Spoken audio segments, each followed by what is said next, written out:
Hey everybody, it's Neil, and check out what I have here from Raylix. It is an EV portable charger, and we're gonna check this thing out here. Let's open it up. Hopefully y'all can see what I'm doing here. So inside we have some instructions, and it comes with a plug that'll connect it to just a regular outlet like which I have here in my garage, and then it'll connect up to that weird looking one there. We have a wall mount for it.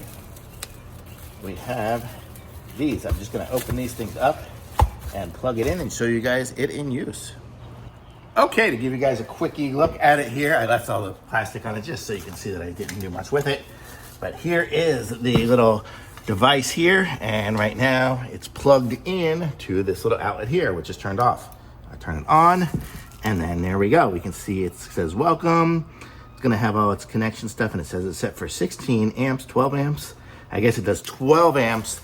If it's plugged into this, it would do 16 if it was plugged into this one here. And then we have this one here, which is a J1772 adapter.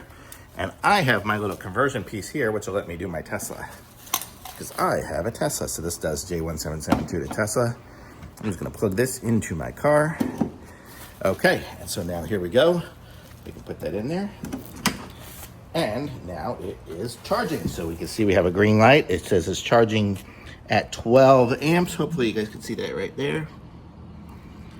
Charging at 12 amps. It says it's a 123 volt. It even has a temperature, 89 degrees. And you can set different delay things and stuff like that on there as well. Very cool. And if we look at my car screen in there, if I open my door, we won't see the screen, but we can see we are charging at 12 amps. It's 12A, 12A. So we're good. Totally awesome. Thumbs up.